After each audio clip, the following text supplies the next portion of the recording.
All right, good evening, everyone. Thank you so much for joining us tonight. My name is Daniel Messmer. I work with the German-American Institute here in Tübingen. For those of us who don't know us, we are a bicultural institution located in Tübingen in the southwest of Germany, dedicated to bringing together people from the US and Germany through events, language courses, youth camps, and much more. We're celebrating our 70th anniversary this year, which is great for us. If you want to know more about what we do, because it's a lot that we do, and all of our upcoming events, you can find all the info on our website. You can find the link below the video. Before we start, a big thank you to the Department for American Studies at the Tübingen University for helping us making this event happen, as well as Penguin Random House, who have made this talk possible in the first place. If you have questions that you would like to ask our speaker tonight, you can post them in the YouTube chat and I will moderate them onwards towards Clint Smith. We'll have about a 25-minute keynote that he will give, and after that, we will have opportunity for us to talk and answer questions from the chat. Dr. Clint Smith is a teacher, a poet. He hosts the crash course on Black American history here on YouTube, which I can only highly recommend you check out. He's a journalist writing for The Atlantic, and most importantly for tonight, he's the author of the New York Times #1 bestseller, How the Word is Passed, A Reckoning with the History of Slavery Across America, or the German title, Was wir uns erzählen, das Erbe der Sklaverei, eine Reise durch die amerikanische Geschichte. If after tonight or during the talk you feel like you want to purchase the book, you can find a link to buy the book both in its English and German versions below the video. Clint, thank you so much for being here. I cannot recommend this book enough. It's such a fantastic work. Thank you for being here tonight. Thank you so much for having me. Thank you so much for the generous introduction. That is actually the first time I've heard the entire book's title and subtitle said aloud in German. So that was a thrill for me. I appreciate your mellifluous voice making it sound so great. So thank you to my team at Penguin Random House and my editor and my translator and everyone who made it, so this small document this big document on my computer ended up becoming a book in so many hands across the ocean in ways that I could have never imagined. So I figured that I would share with you all a little bit about the book and the origin story of the book and some of what I'm trying to do with this project. So this book began in 2017 when I was watching several Confederate statues come down in my hometown in New Orleans, statues of P.G.T. Beauregard, Jefferson Davis, Robert E. Lee. And as I was watching these statues come down, I was thinking about what it meant that I grew up in a majority Black city in which there were more homages to enslavers than there were to enslaved people. And what are the implications of that? What does it mean that to get to school, I had to go down Robert E. Lee Boulevard? To get to the grocery store, I had to go down Jefferson Davis Parkway? That my middle school was named after a leader of the Confederacy? That my parents still live on the street today, named after someone who owned over 150 enslaved people? Because the thing is, we know that symbols and names and iconography aren't just symbols. They're reflective of the stories that people tell. And those stories shape the narratives that communities carry. And those narratives shape public policy. And public policy shapes the material conditions of people's lives. And that's not to say that taking down a 60-foot tall statue of Robert E. Lee is going to suddenly erase the racial wealth gap.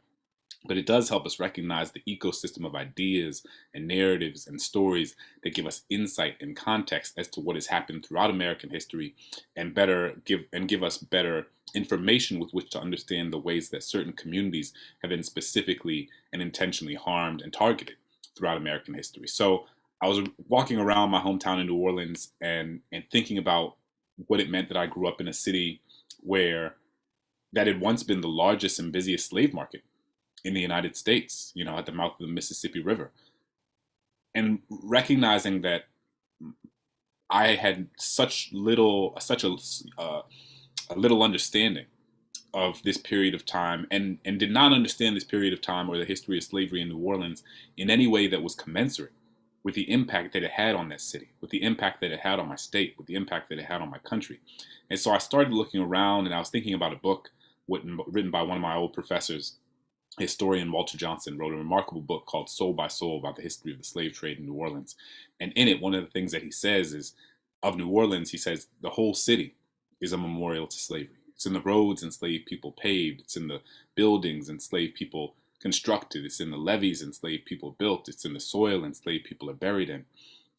And I was thinking about this, and I was looking around my hometown, and I was like, well, what are the places here that are telling the story of slavery? What are the places that have a relationship to the history of slavery but aren't telling that story?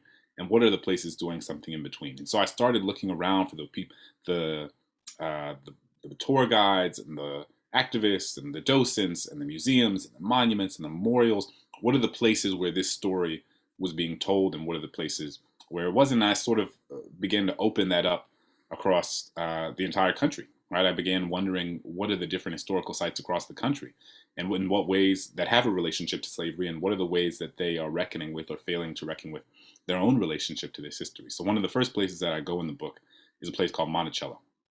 Monticello will be familiar to many of you because it is the home of Thomas Jefferson, who was the third president of the United States, one of our founding fathers, considered to be sort of intellectual founding father of the United States, alongside Madison, alongside Ben Franklin, alongside Hamilton. And when I went to Monticello, I went because Jefferson, for me, is such a central and pinnacle figure in the origin story of the United States.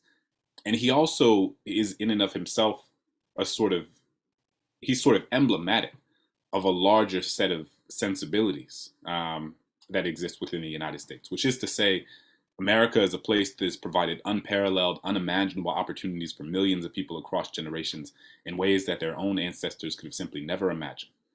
It has also done so at the direct expense of millions and millions of other people who have been intergenerationally subjugated and oppressed. And both of those things are the story of America. It's not one over here and one over there. It's that they are both deeply entangled in one another. Jefferson, again, I think is a sort of microcosm of those sets of contradictions, of those tensions, in the sense that Jefferson is someone who wrote one of the most important documents in the history of the Western world, and is also someone who enslaved over 600 people over the course of his lifetime, including 4 of his own children.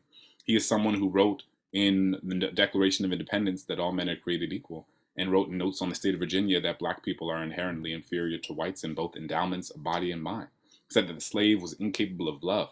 The slave was incapable of possessing or sustaining complex emotion to the same extent that his white counterparts were. Wrote about Phyllis Wheatley that he said that her work was, quote, below the dignity of criticism.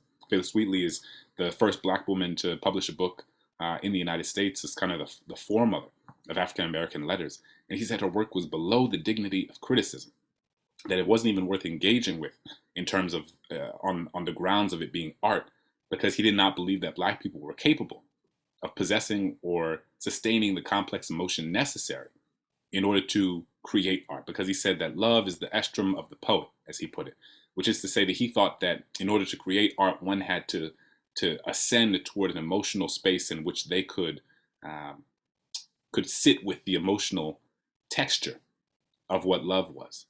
And he did not think that Black people were capable of doing so. He said their love is ardent, but it knows nothing of the imagination, right? Which is his way of saying that the love that Black people experience is not the same as that which white people experience, and it is that type of love that white people experience that is necessary to create art, that sparks the imagination. And I think about this, and I think about how that's a version of Jefferson that growing up I was never taught.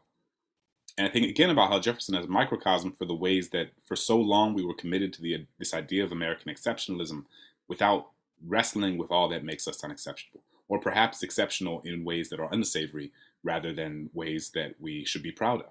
And so when I go to Monticello, part of what I'm trying to understand is, how does this institution, this place that is committed to telling the story of this man, of his legacy, of who he was and what he stood for, how do they go about communicating who he was? Are they communicating the sort of traditional two-dimensional story of who Jefferson was and who people believed him to be, the sort of great man, the intellectual founding father of this country, one of the first presidents, someone who we should sort of singularly revere, someone who is beyond the realm of, he's someone who we should not engage in castigation of, someone who we should only revere and be appreciative of?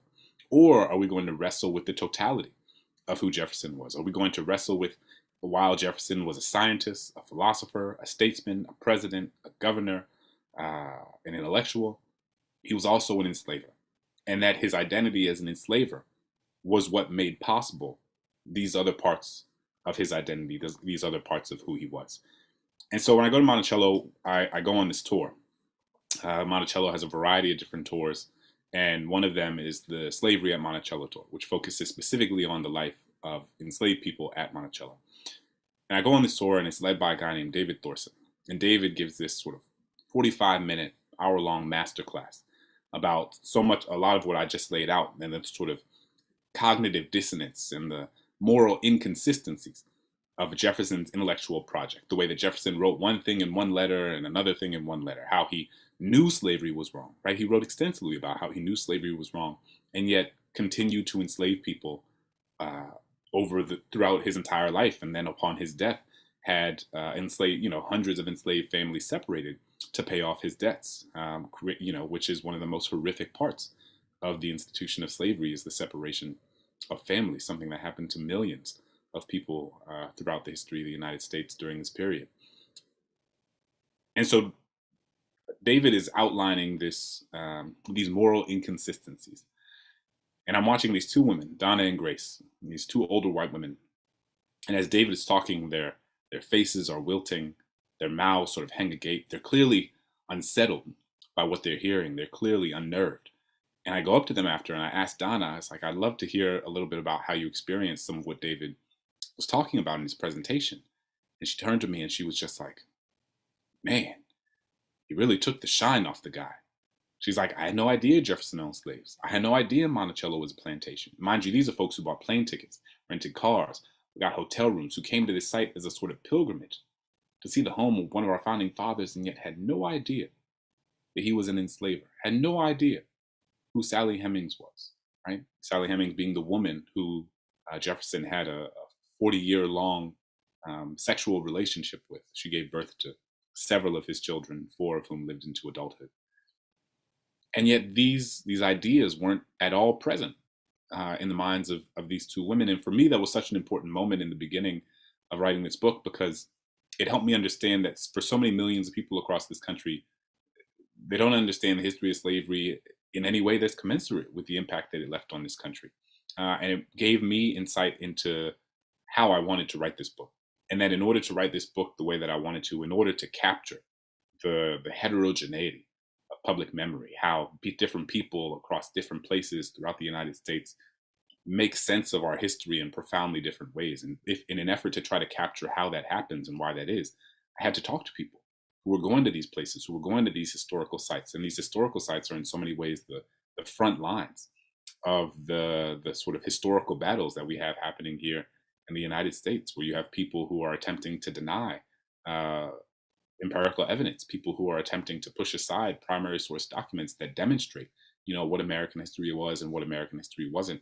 But the role that these historical sites play in doing so is so important, because people like Donna and Grace are not necessarily people who are going to automatically go to a bookstore and pick up How the Word is Passed, but they will go to see Thomas Jefferson's home.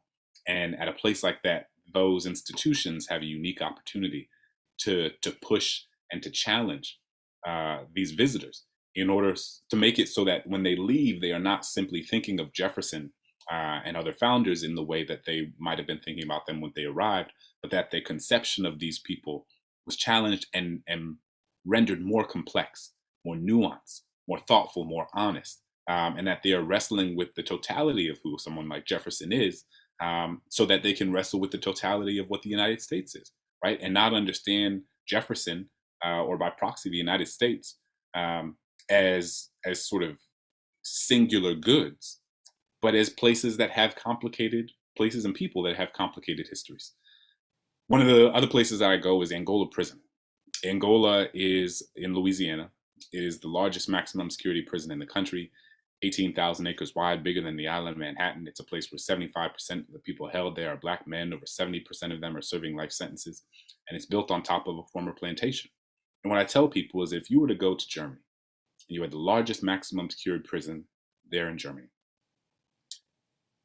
and it was built on top of a concentration camp in which the people held there were disproportionately Jewish, that place would quite rightfully be a global emblem of anti-Semitism. It would be abhorrent, it would be disgusting. We would never allow a place like that to exist in the same context that it does in the United States, because it would run counter to all of our moral and ethical sensibilities. To be clear, the Holocaust and slavery are fundamentally different historical phenomena, which is, this is not to conflate the two or say that they are the same. They are distinct and they should be understood on their own distinct terms. But it can be helpful, I think, to understand the ways in which historical memory makes certain things possible in one space, and a lack of historical memory allows land that used to be the site of intergenerational torture and exploitation, which is what plantations were, to be a place where Black men who are serving life sentences continue to be incarcerated in the sort of direct evolution and aftermath and residue of the very system that existed 200 years ago. And so, it is I remember I was in Germany in the fall.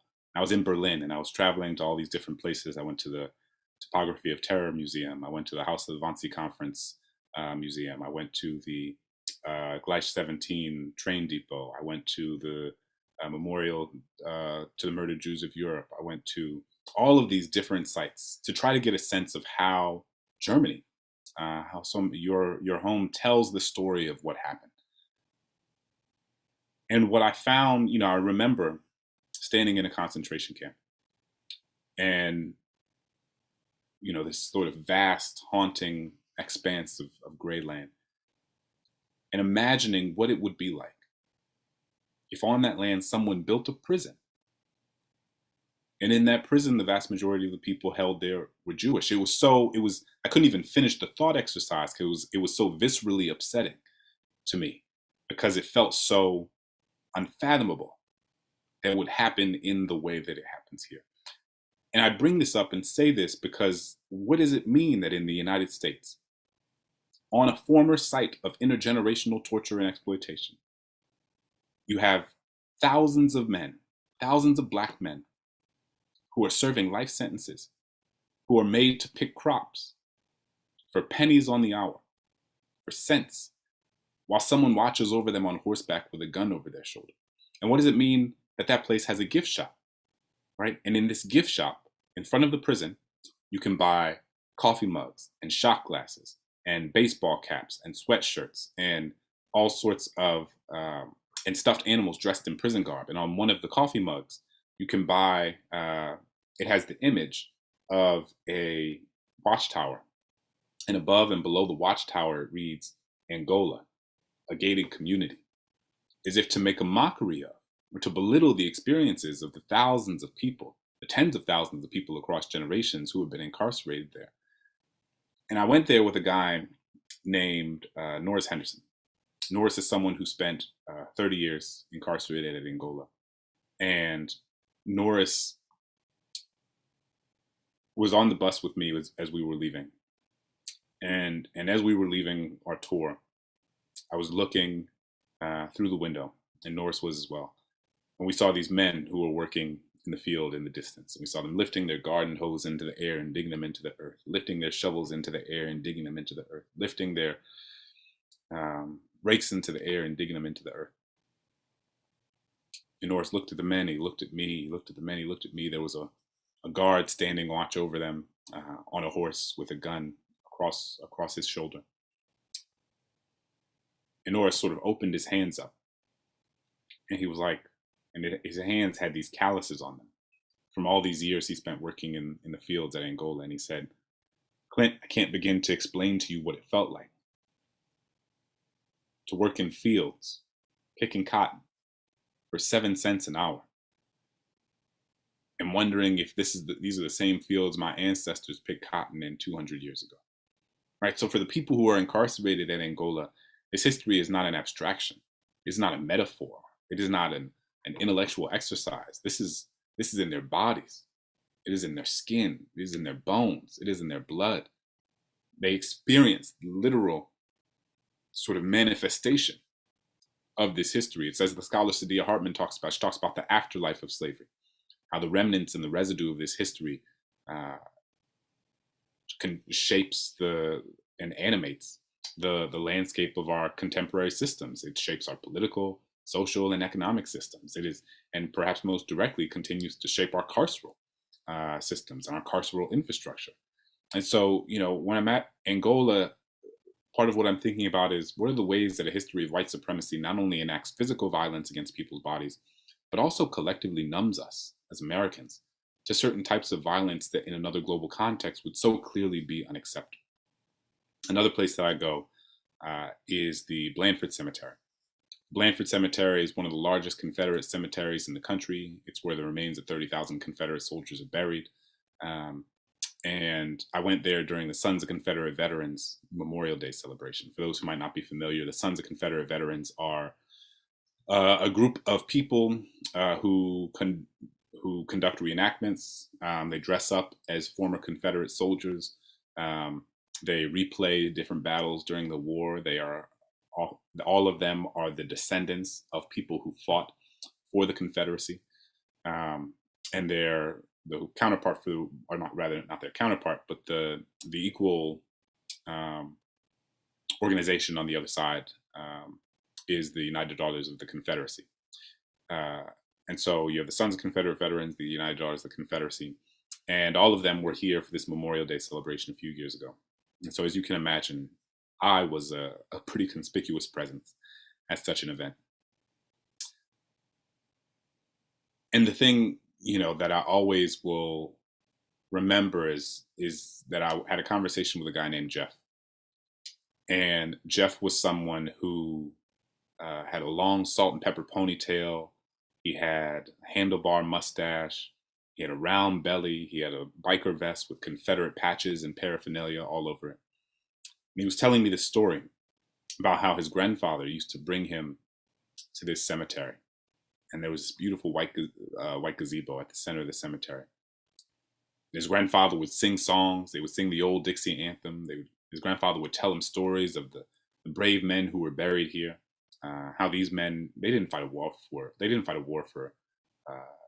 in support of racism. They didn't fight a war in support of slavery. They fought a war for states' rights. They fought a war for the right to protect themselves against the war of northern aggression. They fought a war to ensure that their traditions and their culture could be preserved from the Yankees who were seeking to interrupt their way of life.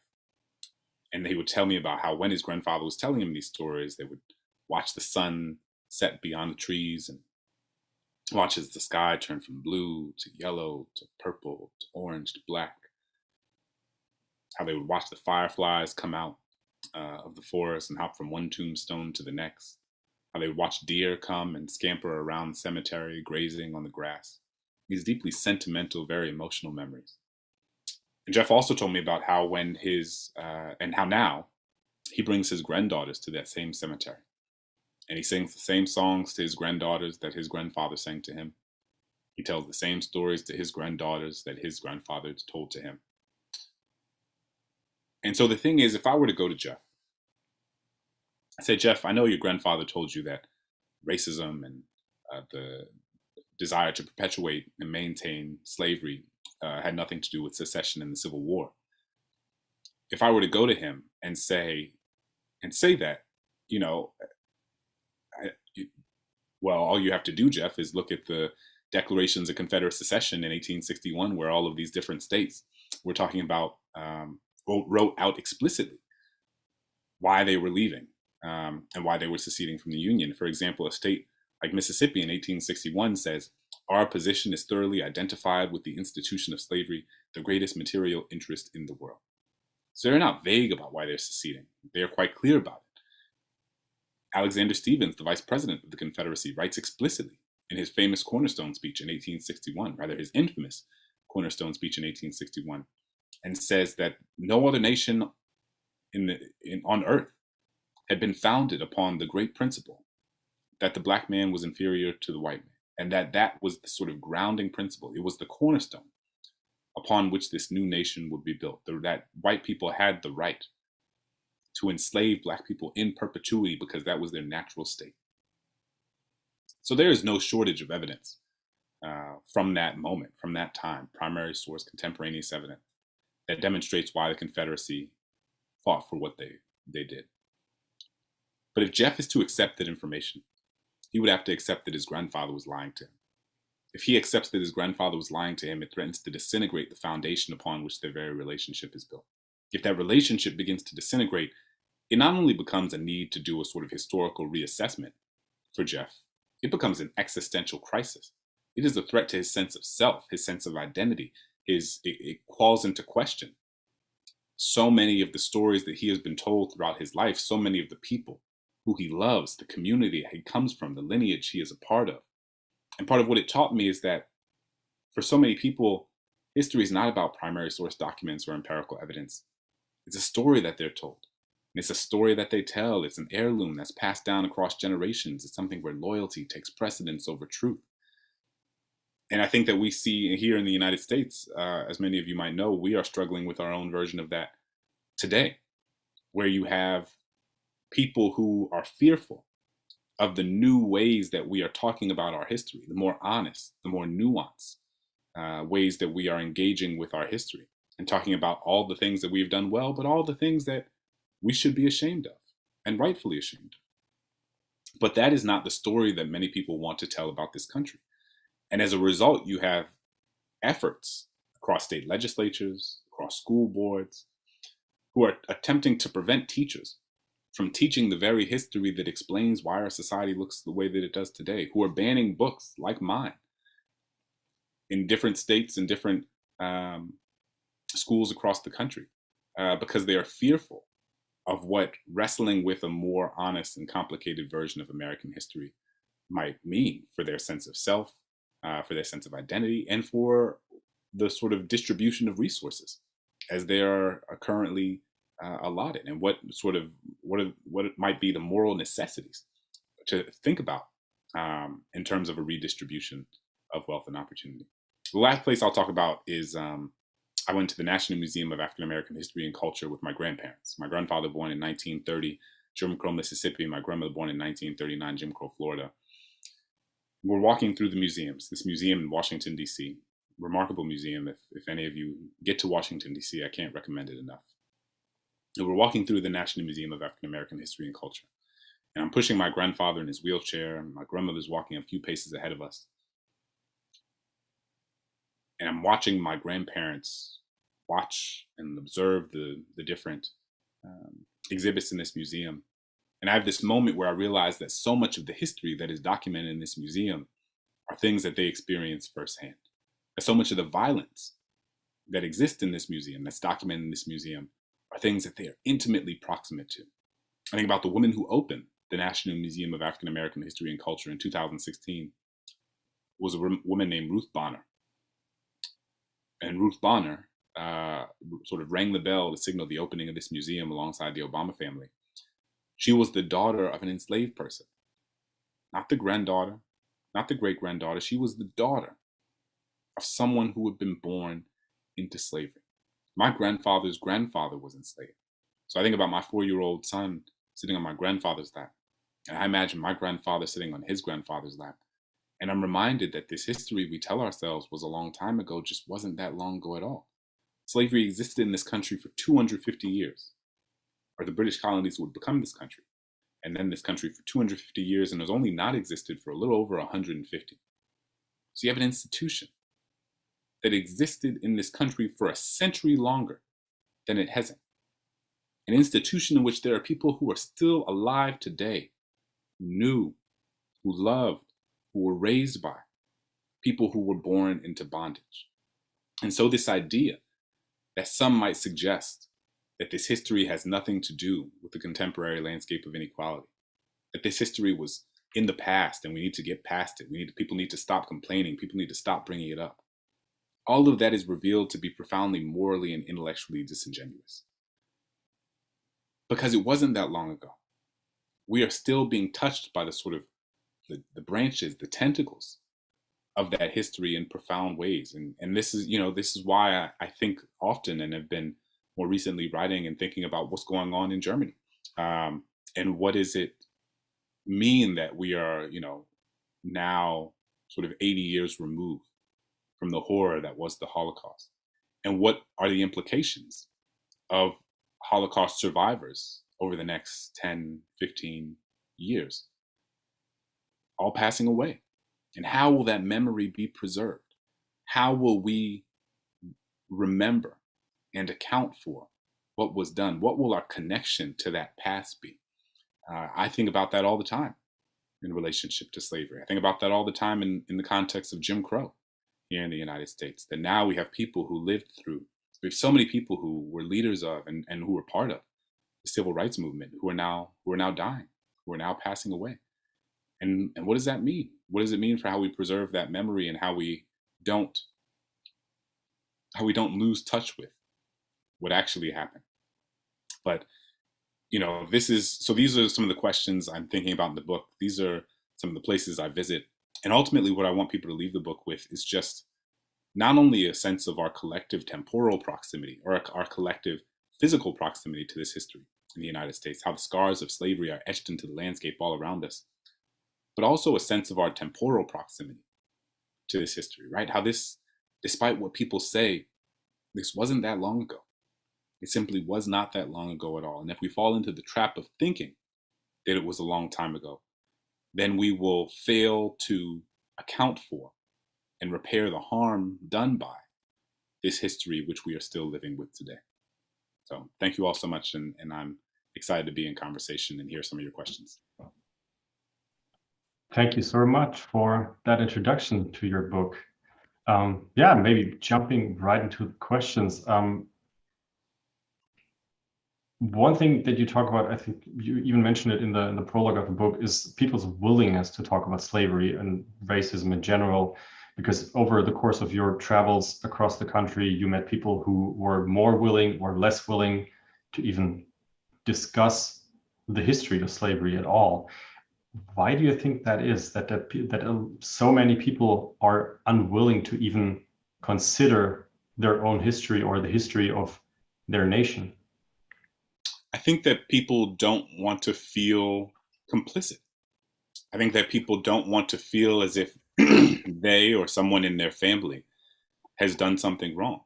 And they also don't want to entertain the idea that the material goods they have, or the house they have, the car they have, the wealth that they have,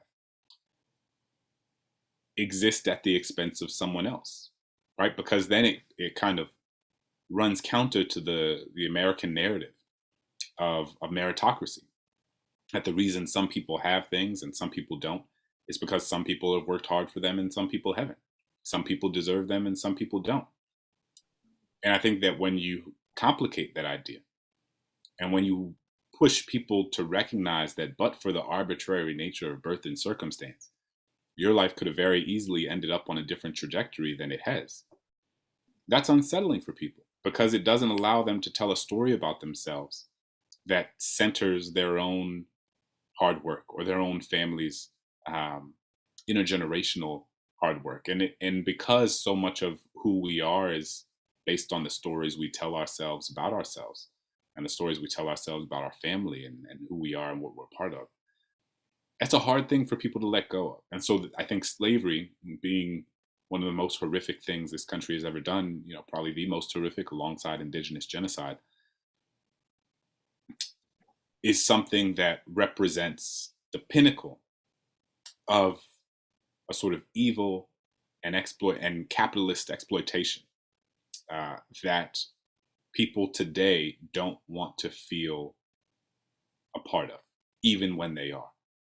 And so there's resistance. And, one of the things Ihnen makes the comment in the chapter about the Whitney, she says the thing that white visitors ask more than anything on their visits is, well, were there any good slave owners? Were there any kind slave owners? And she makes the point, she's like, if somebody kidnaps your child, the first thing you ask isn't like, are they a good kidnapper? Are they a kind kidnapper? Like the first thing you're thinking about is, this person kidnapped my child. and did something that was horrific, right? And this idea that people might assuage their sense of guilt and complicity by telling a story of slavery. And to be clear, this is what has happened throughout most of American history, and it's only recently come to not be the sort of predominant narrative about that time. Is, people wanted to talk about slavery as something that was like a benevolent institution. It was an institution that civilized Black people, that gave them religion, gave them civilization, rescued them from the savagery of the Dark Continent. Telling themselves a story that is meant to say it wasn't that bad, and so we're not that bad. Yeah, I think is it Norris who talks a bit about the relation between history and nostalgia, where history are the facts you need to know, and nostalgia is what you want to hear. Because like from reading the book, like comparing the book to what's going on, it made me feel a bit like you found the few among many. Because looking at, for example, the fact that I think 37 of the states have banned or restricted teaching critical race theory in class, or having a very skewed view on history itself, kind of like makes it seem like the general population or the states as a whole are more on the nostalgia side of things, where they rather cling to this idealized myth of what the United States are, where they came from, rather than taking a hard look at what actually happened. Yeah, I mean, I think part of what's happened is that over the past 10 years, if we think about the beginning of the Black Lives Matter movement, as starting in 2012 with the death of Trayvon Martin, over the past 10 years, there's been a profound shift in public consciousness across this country for millions of people. Not everyone, but for millions of people, there's been a profound shift in consciousness, where more people are now understanding racism is not just an interpersonal phenomenon, but a systemic one, a structural one, a historical one, a sociological one that exists in systems and policy and legislation, and not just racial slurs or burning crosses on a lawn.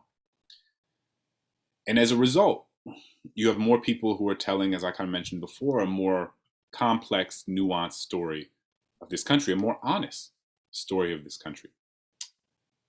And that was sort of supercharged by the death of George Floyd in 2020, where the way that this country was made to think about its history and relationship to race was put front and center, especially in the midst of a pandemic that was disproportionately killing and impacting Black and brown people, who were so often on the front lines and in the jobs that were most vulnerable to infection and part of a larger medical infrastructure in which they were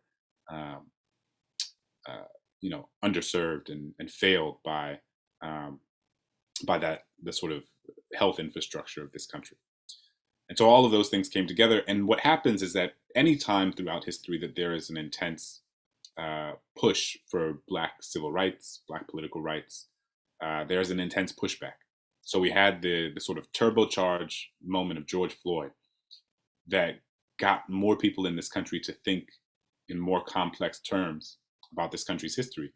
But then you also have the pushback that comes from that. And I think that that's what we're experiencing now, is this profound pushback, where there's so many people in positions of power who are unsettled, like, again, in an existential way, by these new narratives, by these new stories, by these more honest accountings of this history,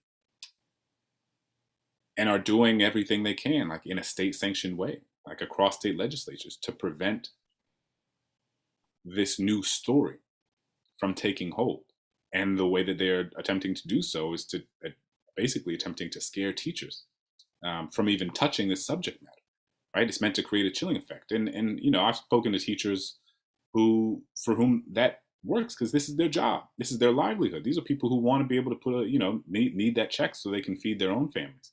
And so if you don't want to get fired, there is this sense that it's better not to address a thing if you don't know what the implications of it will be.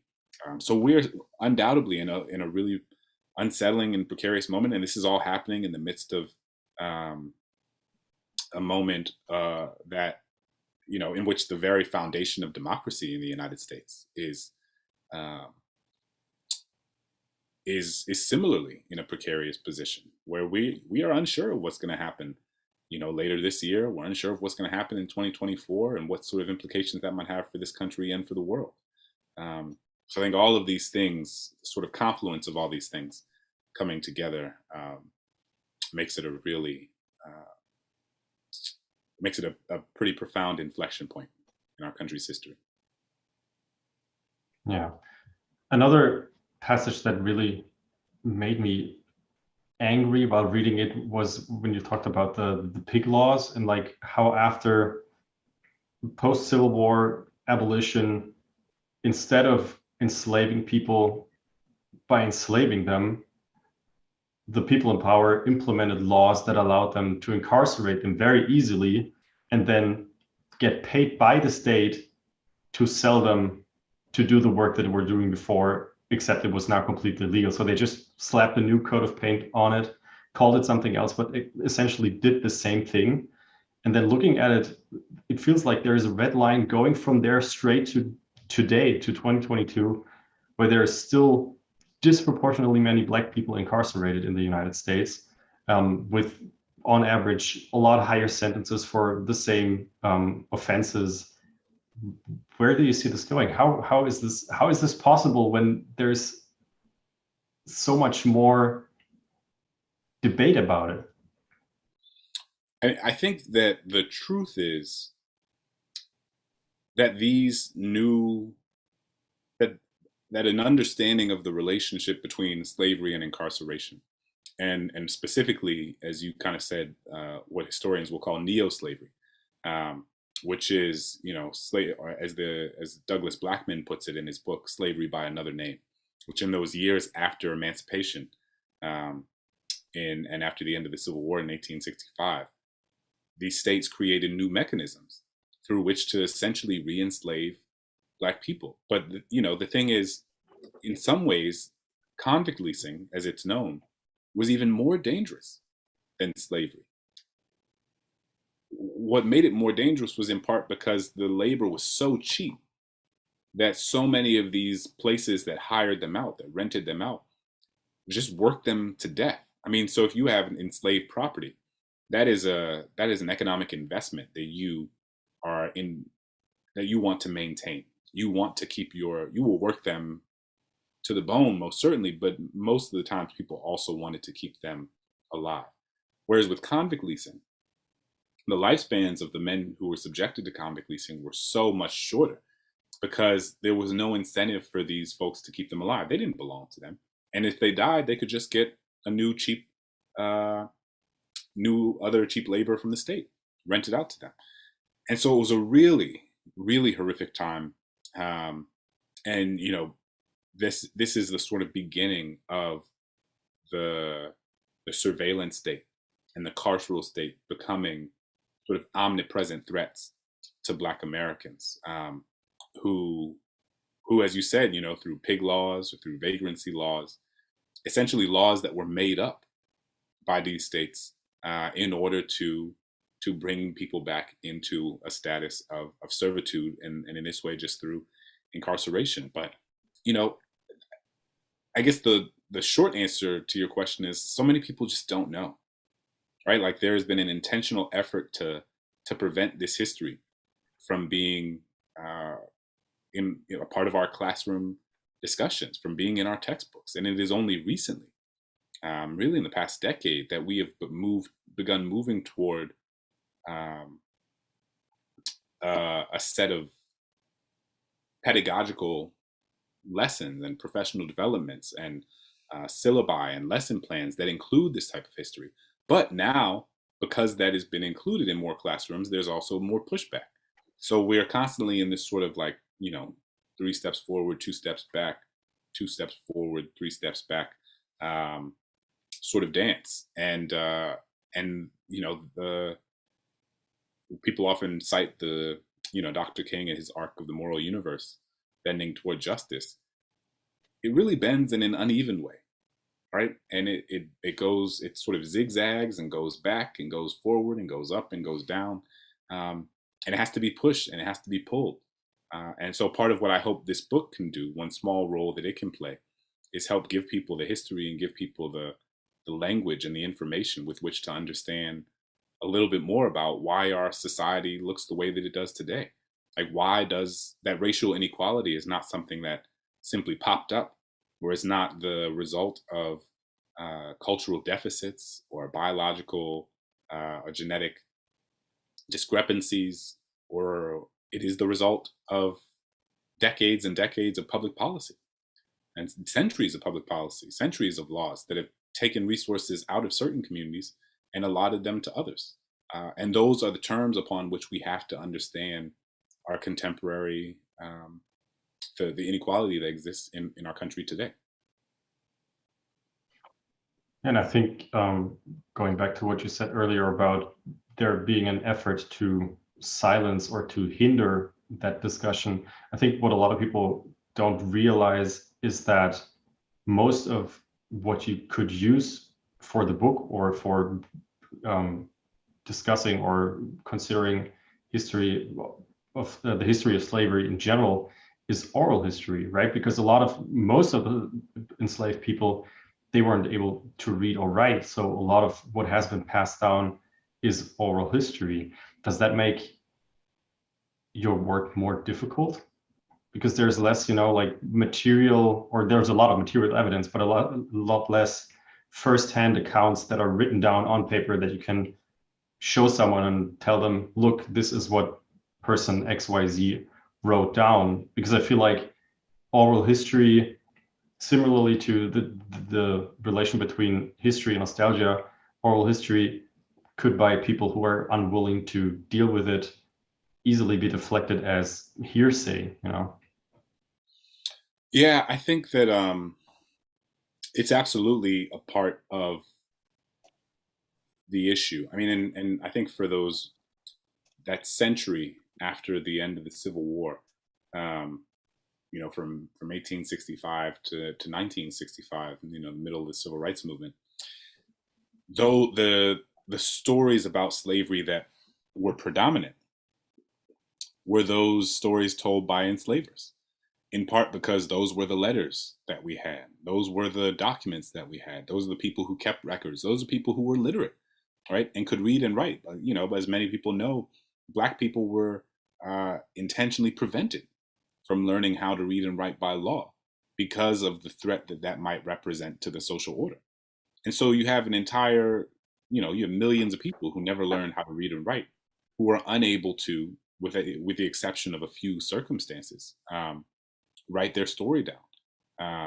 And the few who were able to escape to tell people their stories. Certainly there are stories of, there are the famous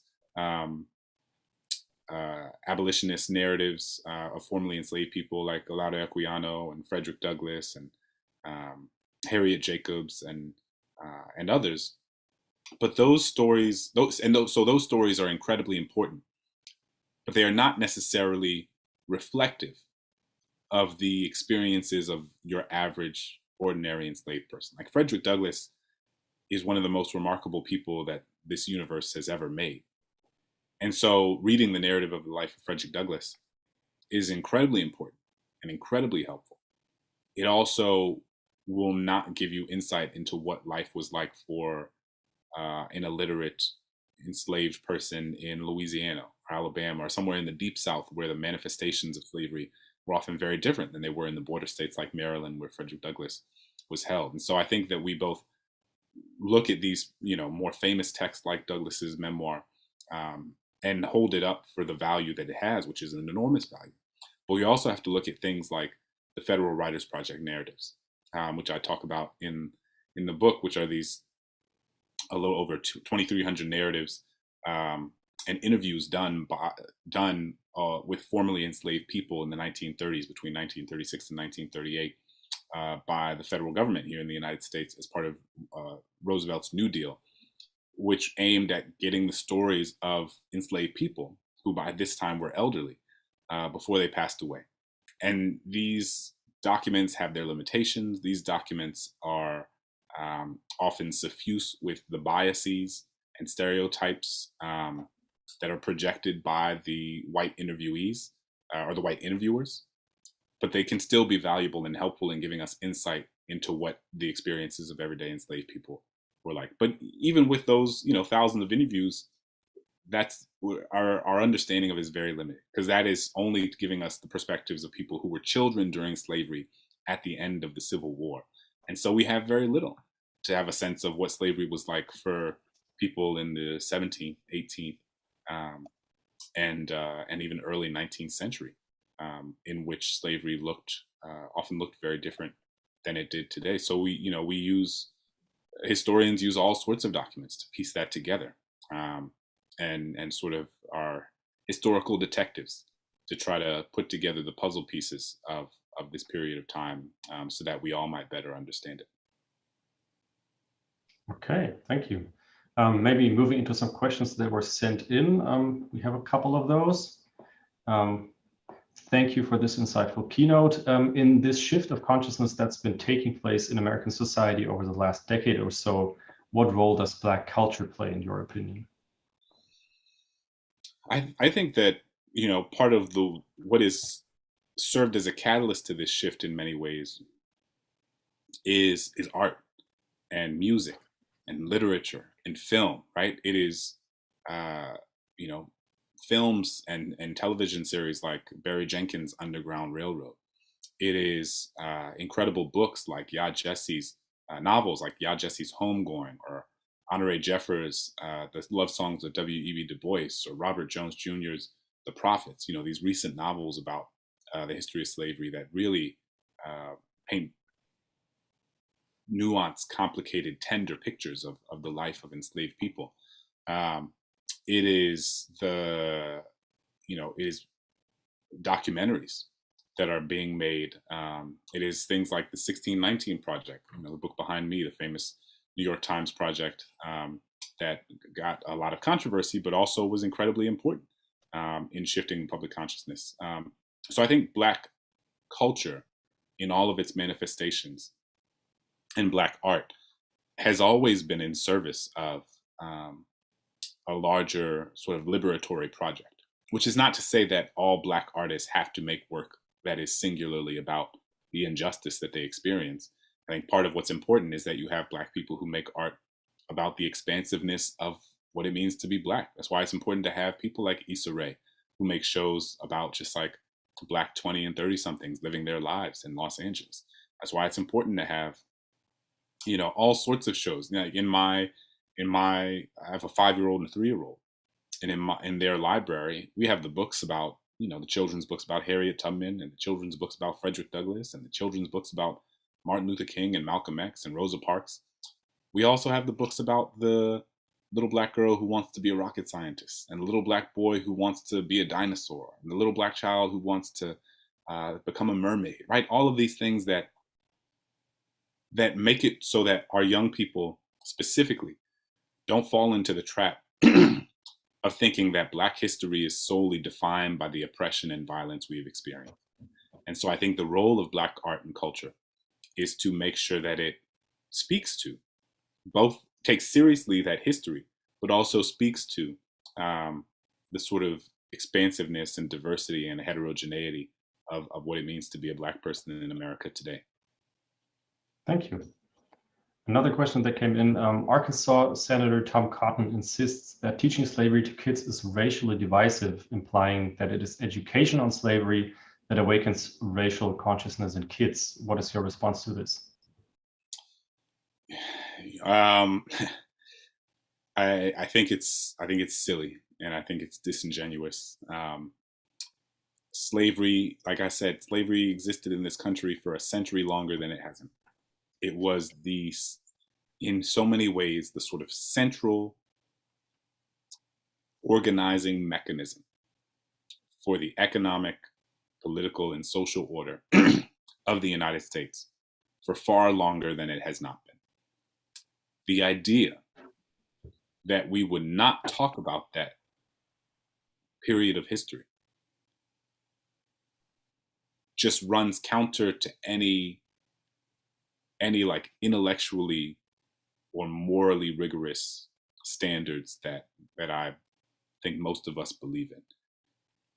Certainly what you need to do is have these conversations and teach about them in age appropriate and developmentally appropriate ways, right? The ways that I talk to my 5-year-old about slavery is different than how I would talk to a 5-year-old graduate student about slavery, 100%.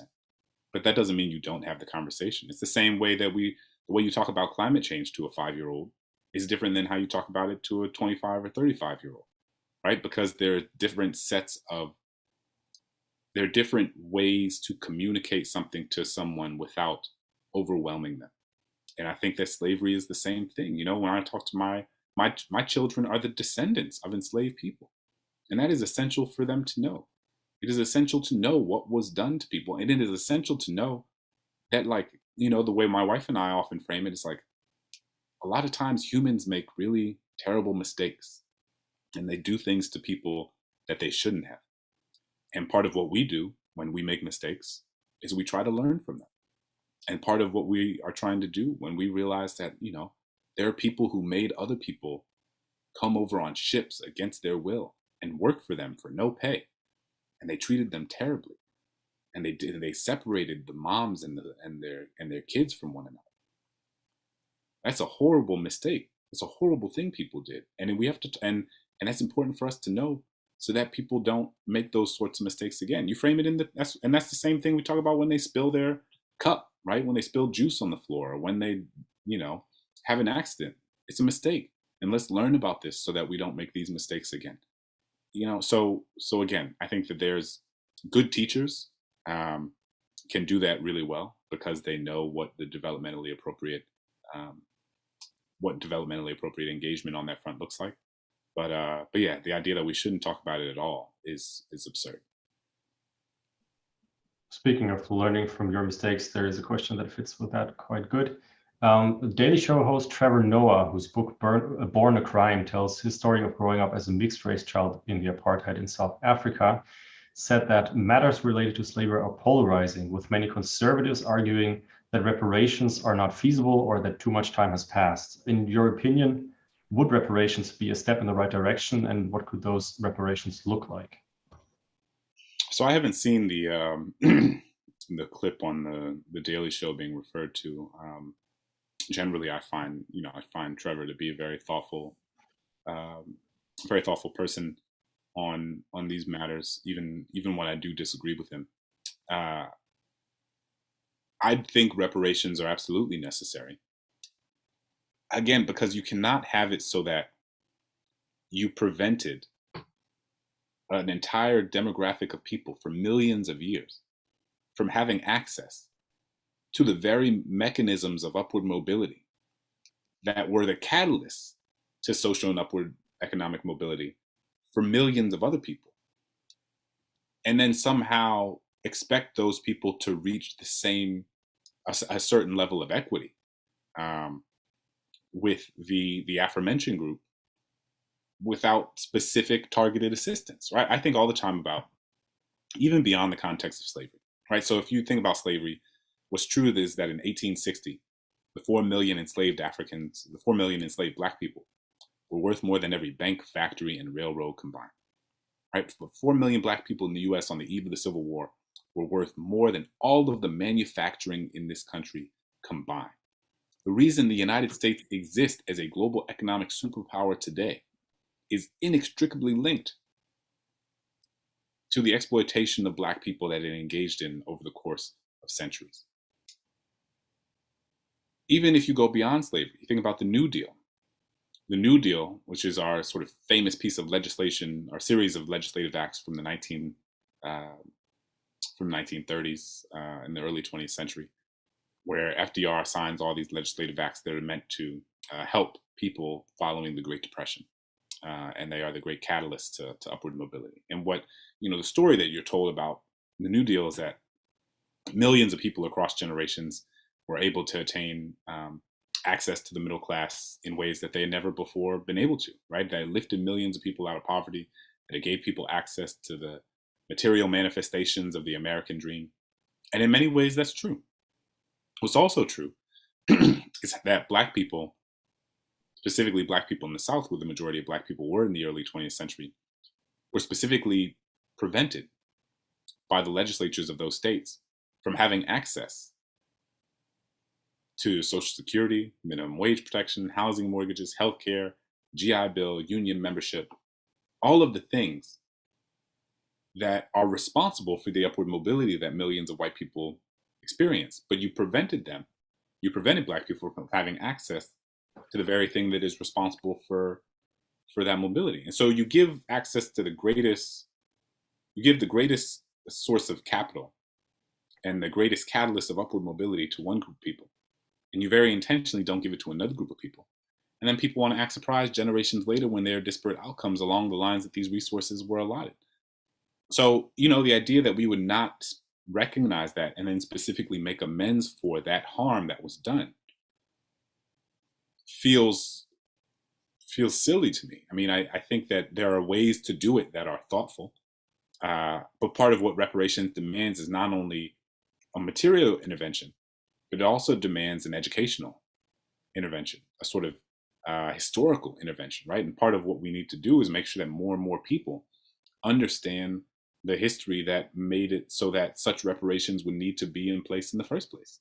So it can't just be money. It also has to be repairing the memory, repairing the understandings and the consciousness of so many people, so that they understand why any sort of monetary or social intervention and programs wouldn't be necessary in the first place. All right, thank you. Maybe we have time for one final question that I hope can end on a hopeful note. There are still people out there dedicated to keeping others down based on their skin color. What can we do? And I think by we are all meant. What can we do in order to make a change? I think the thing that we all can try and do is to move through life and move through the world with humility, with grace, with generosity, extending generosity to people who might not even extend it to us, and with empathy, right? And with a recognition that there is no point at which you have crossed a line where you're like, oh, I'm the best version of myself, so I'm good. I don't have any more work to do. Every day, in my case, I wake up and there's there's who I am and there's who I want to be. And every day I try to close the gap a little bit more between the version of who I want to be and who I am today. And you will never close the gap all the way, because the idea that you will ever become the perfect version of yourself is untrue. It's that doesn't exist for any of us. You can get infinitely closer every single day, but it's work. It's proactive. It doesn't happen on its own.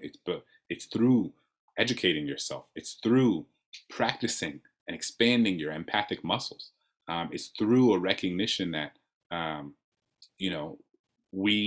there's always more for us to learn, always more perspectives for us to understand.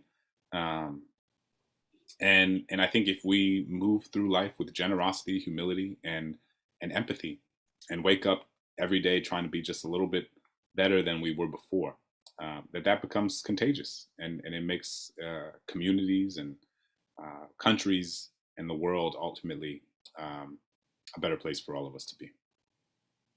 All right. Clint, thank you so much for all the insight you gave tonight. Again, if you haven't read the book, How the Word is Passed, Was wir uns erzählen, please go buy it. It's such an important book. I think everyone can benefit from reading it. Thank you very much for being here tonight. Thank you all for watching and your questions. And I hope the discussion keeps going outside of this talk as well. I appreciate it. Thank you all for having me.